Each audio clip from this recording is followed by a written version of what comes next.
Nilibot ng mga first-year students mula sa College of Arts and Sciences ang Intramuros, Luneta at isang museum sa Taguig bilang bahagi ng kanilang educational tour nitong October 28.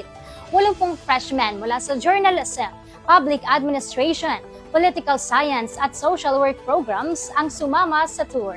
Layo ng aktibidad na mapalawak ang kaalaman ng mga estudyante patungkol sa kasaysayan, science and technology at iba pang mga larangan. Kabilang sa mga binisita ng mga estudyante ang ilang mga makasaysayang lugar sa Intramuros, gaya ng San Agustin Church, Manila Cathedral, Fort Santiago at Baluarte de Santa Barbara. Matapos nito ay nagtungo naman sila sa Luneta Park, kung saan naging highlight ang mismong execution site ni Dr. Jose Rizal. Sunod namang pinuntahan ng mga estudyante ang The Mind Museum.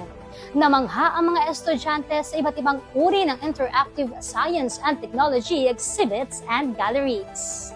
Nagtapos naman ang tour sa SM Mall of Asia, kung saan nakapag-banding ang mga dumalo sa kani-kanilang mga kaibigan at professor. Narito ang ating panayam sa ilang mga estudyanteng sumama sa tour. Marami naman po natutunan. Sa bus pa lang po, habang gumadar po yung bus, marami na pong kwento yung tour guide. Masaya po, and bukod doon, nakapag-gain po kami ng knowledge. Yung mga past events po natin, like kung paano po namatay si Rizal and kung ano po yung nangyari sa iba't ibang places. This is very educational kasi nakatayo tayo sa dating tinatayuan ng mga heroes natin dati.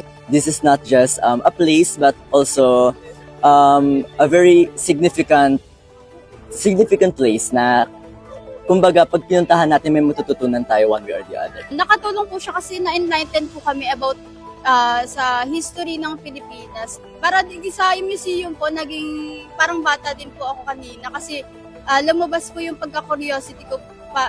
Curiosity ko po, pinagpipindot-pindot ko po lahat kung anong meron doon. And masaya po, sobrang masaya. Manatiling konektado sa mga kaganapan sa loob at labas ng ating pamantasan. I-like at i-follow ang aming Facebook page at mag-subscribe na sa aming YouTube channel na CMU iConnect. Ako po si Divina Flores, konektado para sa kabataang Malabueño.